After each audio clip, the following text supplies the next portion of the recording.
Hi hello everyone. यहाँ पे हम समझेंगे सेक्शन 91 टू सेक्शन 93। देखिए, हमने चैप्टर 6 जो है कंप्लीट कर लिया लास्ट वीडियो के अंदर। तो आई होप आपको वहाँ तक समझ आया। अगर आपको कोई डाउट रहेगा तो आप मुझे कमेंट बॉक्स में कमेंट कर सकते हैं। We will surely discuss about that. तो अब हम आते हैं सेक्शन 91 के ऊपर। सेक्शन 91 किस बारे में बात करता है? सेक्शन 91 बात करता है समवन टू प्रोड्यूस डॉक्यूमेंट और अदर थिंग। अब देखो, यहाँ पे ये जो हमारा चैप्टर 7 है, ये जो है हमारा किस बारे में बात कर रहा है? Process to compel the production of things. हम थिंग्स को प्रोड्यूस करने के लिए, उनको प्रोड्यूस करने के लिए जो प्रोसेस करेंगे, कंपेल करेंगे कि भाई ये चीज़ जो है प्रोड्यूस की जाए, उसके प्रोसेस के बारे में बता रखा है। अब ये जो थिंग है, जैसे पहले इसने बता दिया कि समवन टू प्रोड्यूस, कि आप उसके लिए क्या कर सकते हो, सम्मन भेज सकते हो। ए पार्ट के अंदर ये बताया। ऐसे ही आगे चल के हमें देखने को मिलेगा, जैसे आपको वारंट के थ्रू भी सर्च करने की जो परमिशन है वो दी जा सकती है। इसी तरीके से आगे ये सारी चीज़ें देखने को मिलेंगी। तो पहले हम सबसे पहले सेक्शन 91 देखते हैं and then we will go into the detail in further sections. उनको धीरे धीरे देखते रहेंगे। अब देखो, सेक्शन 91 क्या बोलता है कि सम्मन टू प्रोड्यूस डॉक्यूमेंट और अदर थिंग। अब यहाँ पे किस चीज़ के लिए सम्मन भेजे जा रहे हैं? सम्मन हमको पता है, अभी तक हमने सम्मन वाला जब सेक्शन 61 से देखा था 69 तक, वहाँ पे भी हमने समझा था कि सम्मन क्या होते हैं। तो एक तरीके से अथॉरिटेटिव कॉल होती है जो किसी व्यक्ति को भेजी जाती है उसको बुलाने के लिए। तो यहाँ पे सम्मन किस चीज़ के लिए भेजे जा रहे हैं? किसी डॉक्यूमेंट को प्रोड्यूस करने के लिए, किसी और चीज़ को प्रोड्यूस करने के लिए। ठीक है, तो यानी कि हम किसी पर्सन को बुलाने के लिए सम्मन नहीं भेज रहे, हम ये किसी डॉक्यूमेंट को प्रोड्यूस करने के लिए या थिंग को प्रोड्यूस करने के लिए सम्मन भेजे जा रहे हैं।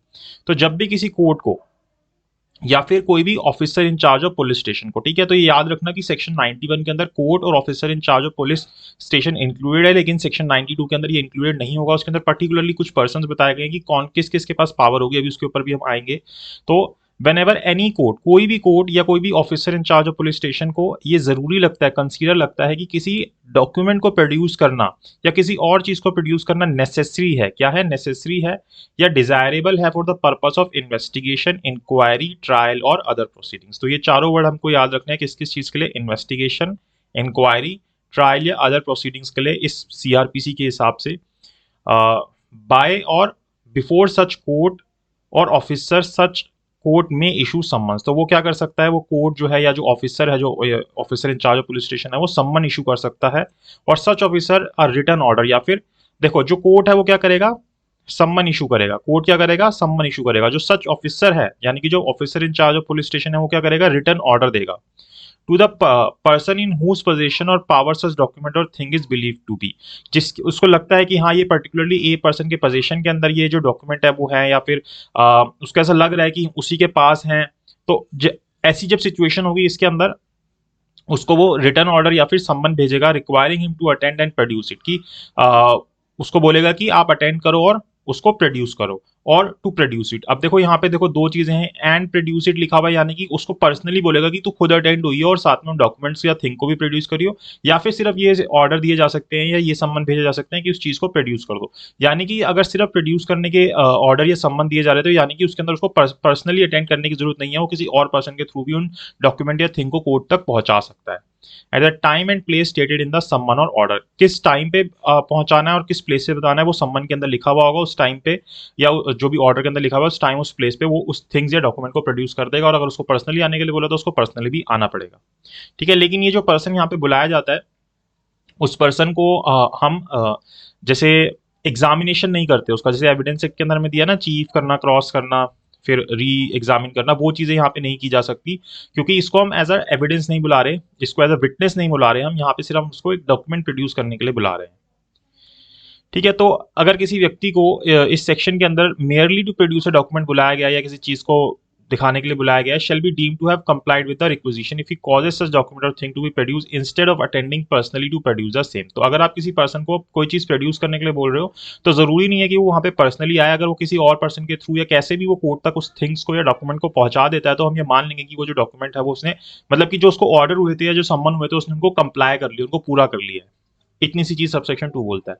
और ये जो है, ये हमें एक्सेप्शन दे देता है कि ये जो बातें हैं सबसेक्शन 1 और सबसेक्शन 2 की, ये किसके ऊपर अप्लाई नहीं होंगी।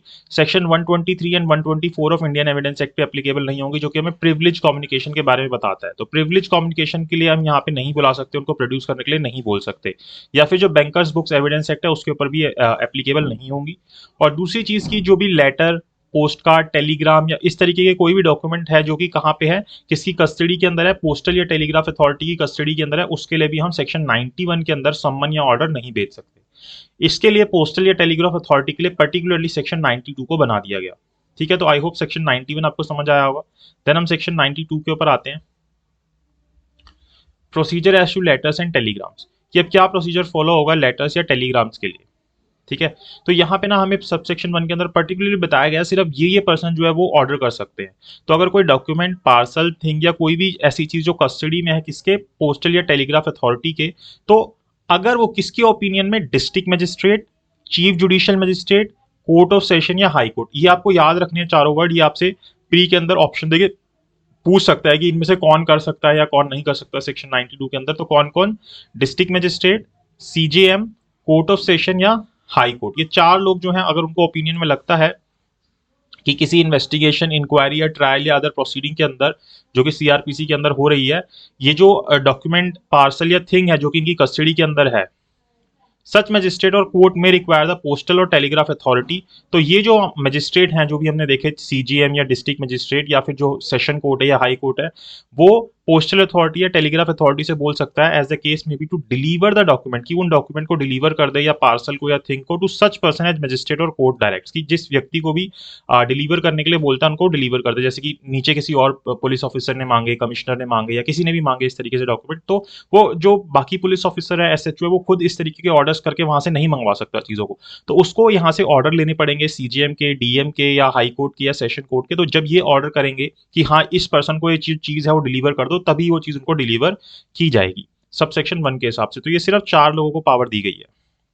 लेकिन सबसेक्शन 2 बोलता है कि अगर इस तरीके का कोई डॉक्यूमेंट, पार्सल या थिंग जो है जो कि अदर मजिस्ट्रेट के ओपिनियन में, यानी कि डीएम या सीजीएम के अलावा भी बोल रहा है, अगर उनके ओपिनियन के अंदर वेदर एग्जीक्यूटिव या जुडिशियल किसी भी तरीके के मजिस्ट्रेट हो या कोई भी कमिश्नर ऑफ पुलिस हो, डीएसपी हो, wanted for any such purpose, उनको लगता है कि हमें भी इस तरीके से इंक्वायरी, इन्वेस्टिगेशन, इन चीजों में किसी के भी पर्पस के लिए चाहिए ये डॉक्यूमेंट, तो क्या कर सकते हैं, he may require the postal or telegraph authority as a case may be to cause search to be made for and detain such document. तो वहां पे वो क्या कर सकते हैं, सर्च कर सकते हैं और उनको डिटेन कर सकते हैं, यानी कि वो उन डॉक्यूमेंट को अभी उनको डिलीवर नहीं होगा, वो सिर्फ डिटेन कर सकते हैं कि जब तक हमें वहां से ऑर्डर आएंगे, जैसे उन्होंने अप्लाई कर दिया होगा डीएम के पास, सीजीएम के पास, सेशन कोर्ट के पास या हाई कोर्ट के पास कि हमें ये जो डॉक्यूमेंट है ये चाहिए या पार्सल या थिंग चाहिए, तो वो अभी अपने साथ उसको नहीं ले सकते, वो सिर्फ क्या करेंगे, उसको डिटेन कर लेंगे वहीं की, इसका एक्सेस किसी को नहीं देंगे कि ये जो चीजें यहीं की यहीं पड़ी रहेगी, लेकिन उसको लेने के लिए, वहां से ऑब्टेन करने के लिए उनको डीएम, सीजीएम या सेशन कोर्ट या हाई कोर्ट का ऑर्डर लेना पड़ेगा।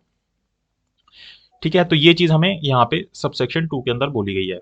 तो आई होप आपको सेक्शन 92 भी समझ आया हो। अगर कोई डाउट होगा तो कमेंट बॉक्स में कमेंट कीजिएगा, और आपको नीचे नंबर दिख रहा होगा, इसके ऊपर आप व्हाट्सएप करके अगर आपको जुडिशरी कोचिंग ज्वाइन करनी है तो आप मुझे मैसेज कर सकते हैं। अब देखो सर्च वारंट की बात करता है सेक्शन 93 के अंदर, व्हेन सर्च वारंट में भी इशू, की अब सर्च वारंट कब इशू हो सकता है। सम्मन जो है वो एक हम देखते हैं लाइटर नोट पे होता है कि अगर आप सम्मन को फॉलो नहीं करते तो आपके अगेंस्ट वारंट इशू होते हैं। ठीक है, वारंट जो होता है वो उसके अंदर आपको अरेस्ट किया जा सकता है। सम्मन में जब सम्मन भेजे जाते हैं तो अरेस्ट करने के लिए भेजे जाते हैं, उसमें सिर्फ आपको बुलाया जाता है, एक अथॉरिटेटिव कॉल होती है कि आप आ जाइए कोर्ट के अंदर। लेकिन जब वारंट भेजे जाते हैं तो यानी कि अब आपको अरेस्ट करके लेके आया जा सकता है। अब यहाँ पे ये जो वारंट है किस चीज के वारंट है, सर्च के वारंट है, ये अरेस्ट वारंट नहीं है। अरेस्ट वारंट हमने कहाँ पे देखे थे, जो हम देखते हैं किस तरीके से वो एग्जीक्यूट होंगे, जैसे हमने सेक्शन 70 से लेके 81 तक देखा। ठीक है, तो वो सारी चीजें वहां पे आती है। लेकिन यहाँ पे कौन से वारंट की बात हो रही है, सर्च वारंट की बात हो रही है कि किसी प्लेस को सर्च करने की पावर है यहाँ पे। तो वो कब होती है, तो सबसेक्शन 1 क्या बोलता है, जहां पे भी कोई कोर्ट, उसके पास क्या है, रीजन टू बिलीव है। रीजन टू बिलीव मतलब कि सफिशिएंट कॉज है। ठीक है, that a person to whom summons order under section 91, की जिस व्यक्ति को सम्मन्स भेजे गए हैं सेक्शन 91 के अंदर, या फिर जिसको सेक्शन 92 सब सेक्शन 1 के अंदर रिक्विजिशन दी गई है, वही पोस्टल अथॉरिटी, टेलीग्राफ अथॉरिटी, जिसको भी हैज बीन, या तो वो हैज बीन मतलब कि कर चुका है, या माइट बी एड्रेस्ड विल और would not produce the document, कि या तो वो नहीं कर रहा है, मतलब उसने हमारे सामने डॉक्यूमेंट प्रोड्यूस नहीं कर रहा है, या फिर वो नहीं करेगा, कोर्ट को ऐसा लगता है, जो भी डॉक्यूमेंट या थिंग मंगवाई गई है उससे, बाय सच सम्मन और रिक्विजिशन, जो रिक्विजिशन भेजी गई थी या सम्मन भेजे गए थे उसके थ्रू वो उन डॉक्यूमेंट थिंग्स को प्रोड्यूस नहीं कर रहा है या नहीं करेगा, कोर्ट को ऐसा लगता है, तो वहां पे कोर्ट क्या कर सकता है, उसको सम्मन वारंट, सर्च वारंट उसके लिए इशू कर सकता है। वेयर सच डॉक्यूमेंट और thing is not known to the court to be in position of any person. अब दूसरी चीज, पहली चीज तो होगी कि वो वो उसको आपने सम्मन भेज दिए, ठीक है, या रिक्वेजिशन भेज दी, वो नहीं प्रोड्यूस कर रहा है या नहीं करेगा। दूसरी चीज क्या हो गई कि कोर्ट को ये नहीं पता कि वो जो चीज है, जो डॉक्यूमेंट या थिंग है, वो किसके पोजीशन में है, वो व्यक्ति का नाम नहीं पता।